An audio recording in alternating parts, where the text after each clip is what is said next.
हिंद छात्रों, स्वागत है आपका हिंदी है चैनल को। मैं हूं अंशुमान। तो उम्मीद है आप और आपका परिवार खुश होगा। तो आज हम इस वीडियो में आलोचना करेंगे कि हिंदी के कुछ ग्रामर जो 9th क्लास के समेटिव असेसमेंट 2 पर हम जारी करेंगे। तो बिना देरी के साथ चलिए वीडियो को शुरू करते हैं।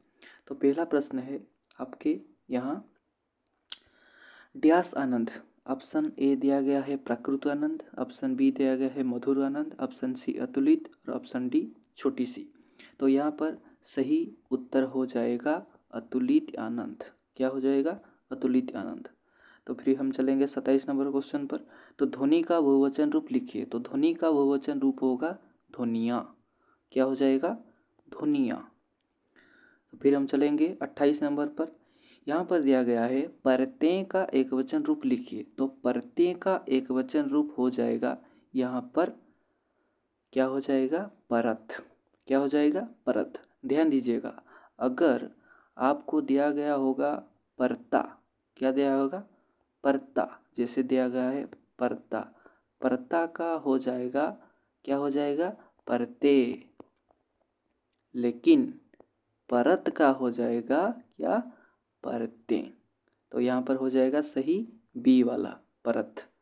तो हम चलिए शुरू करते हैं। फिर 29 नंबर दिया गया है यहाँ पर संबंधवाचक सर्वनाम छठी। यहाँ पर संबंधवाचक सर्वनाम हो जाएगा, क्या हो जाएगा? जो। क्या हो जाएगा? जो। फिर 30 नंबर, पेड़ से सेब गिरा। क्या गिरा? पेड़ से सेब गिरा। यहाँ पर अलग, अलगाव का दिया गया, इसलिए हो जाएगा यहाँ पर अपादान कारक। क्या हो जाएगा? अपादान कारक।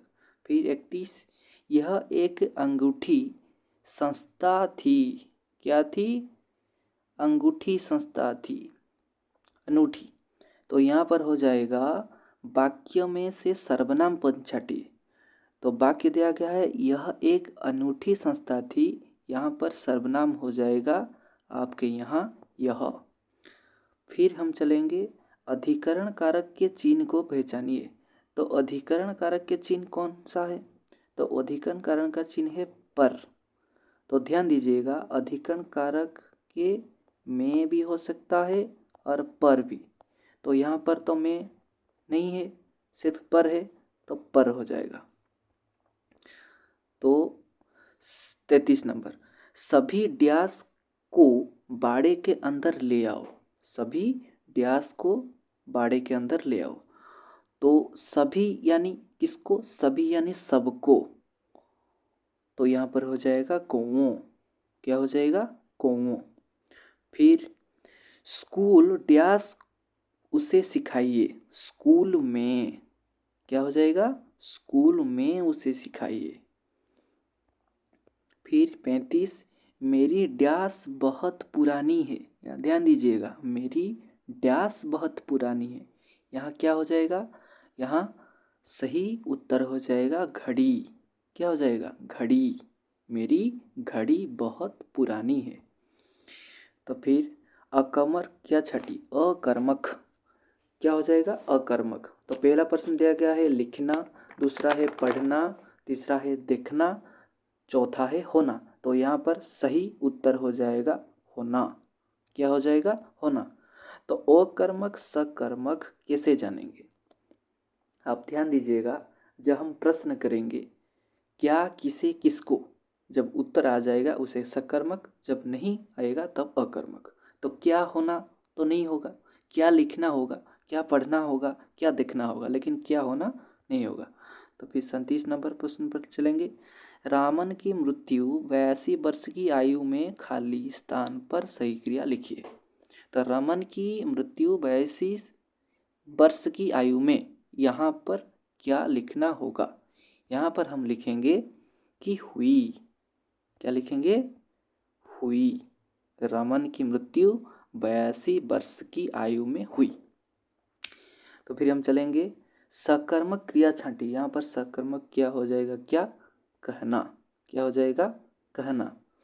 तो फिर हम चलेंगे विशेषण। विशेषण यहाँ पर हो जाएगा लड़का, फूल, परंतु, ईमानदार। तो ऑप्शन डी वाला हो जाएगा ईमानदार। ये हो जाएगा ईमानदार, ये एक विशेषण है। तो फिर हम चलेंगे मुझसे पढ़ा नहीं जाता, मुझसे पढ़ा नहीं जाता, इस वाक्य में मुख्य क्रिया, क्या मुख्य क्रिया, तो यहाँ पर मुख्य क्रिया पूछा गया है। मुख्य क्या हो जाएगा, क्या मुख्य क्रिया क्या हो जाएगा, मुझसे पढ़ा नहीं जाता, यानी मुझसे पढ़ा नहीं जाता। तो यहाँ पर मुख्य क्रिया क्या होगा, यहाँ पर मुख्य क्रिया होगा पढ़ा। एक होता है मुख्य, दूसरा होता है गौण, तो यहाँ पर पढ़ना यानी मुख्य क्रिया। तो हम चले संबंधवाचक अव्यय, संबंधवाचक अव्यय यहाँ पर हो जाएगा के पीछे, क्या हो जाएगा, के पीछे। फिर हम चलेंगे 42 नंबर, दुख भी सुख बन जाता, दुख भी सुख बन जाता, वाक्यों में अव्यय छांटिए। अव्यय यहाँ पर अव्यय कौन हो जाएगा, यहाँ पर अव्यय हो जाएगा भी।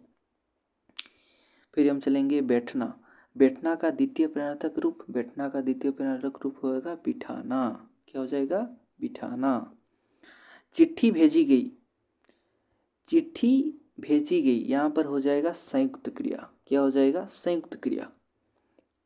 फिर नाचना का प्रथम प्रेरणार्थक क्रिया हो जाएगा, क्या हो गया, ऑप्शन डी वाला हो जाएगा नचाना, क्या हो जाएगा, नचाना। अधूरा काम, रेखांकित पद किस प्रकार का विषय, अच्छा अधूरा काम, काम तो काम, फिर अधूरा काम, तो अधूरा यानी परिमाणवाचक हो जाएगा, आधा काम, आधा अधूरा। तो फिर हम कोई प्लस से, कोई प्लस से क्या हो जाएगा, कोई प्लस से हो जाएगा आपका किसी से, क्या हो जाएगा, किसी से, कोई प्लस से हो जाएगा किसी से। फिर हम चलेंगे 40 नंबर पर, रमन समुद्री यात्रा पर थे, समुद्री रेखांकित शब्द का कैसा पद है, यहाँ पर समुद्री जो हो जाएगा ये वाला, ये हो जाएगा विशेषण, क्या हो जाएगा, विशेषण। तो फिर हम चलेंगे गाड़ी अब आने वाली है, गाड़ी अब आने वाली है, यहाँ पर हो जाएगा क्या, यहाँ पर हो जाएगा असमापिका क्रिया, जो आने वाली है ये अधूरा है, समाप्त नहीं है, इसलिए असमापिका क्रिया। तो लास्ट प्रश्न 50वां वाला, दोनों प्रकार के वाद्य यंत्र थे, दोनों प्रकार के वाद्य यंत्र थे, तो वाद्य यंत्र हो जाएगा बहुवचन, क्यों हो जाएगा, यहाँ पर दोनों भी लिखा गया है, यहाँ पर थे भी लिखा गया है, ये थे से हम पता कर सकते हैं ये वाद्य यंत्र जो है ये बहुवचन है। तो आज ये जो प्रश्न थे हमारे MCQ वाला ऑब्जेक्टिव समाप्त हो गए, और कुछ यहाँ पर अनुवाद दिया गया है, तो चलिए हम इस अनुवाद को भी कर देते हैं। यहाँ पर दिया गया ठंडा पवन बहुची, तो ठंडा पवन बहुची इसका अनुवाद हो जाएगा ठंडी हवा बह रही है। तो ध्यान दीजिएगा, अगर आप नोट करते हैं तो पॉज करके नोट भी कर लीजिएगा। ठंडा पवन बहुची का हो जाएगा आंसर ठंडी हवा बह रही है। चालो बाहरे टिके बुलिवा, चलो थोड़ा बाहर घूमने चले या घूमेंगे। सूर्योदय हेलाणी, सूर्योदय हो गया। सुबह सकाळु उठी व्यायाम करिबा उचित, सुबह उठकर व्यायाम करना चाहिए। आजिरो पाग भलो नहीं, आज का मौसम अच्छा नहीं है। बापा चा पीले, पिताजी ने चाय पी। कला घोड़ा को घास दियो, काले घोड़े को घास दो। उड़ीसार लोक बहुत परिश्रमी, उड़ीसा के लोग बहुत परिश्रमी हैं। तो यहाँ जो अनुवाद दिया गया है, यहाँ पर प्रश्न है कि आप किन्हीं 5 वाक्यों को हिंदी में अनुवाद कीजिए। मैं सभी वाक्य जो यहाँ पर दिया गया है सभी अनुवाद करके बता दिया हूँ, मैं यहाँ पर लिखा नहीं हूँ। अगर आप लिखने चाहते हैं तो वीडियो को पॉज करके जरूर लिख लें। तो चलिए दोस्तों, हम फिर मिलेंगे एक नई क्लास की ओर। धन्यवाद।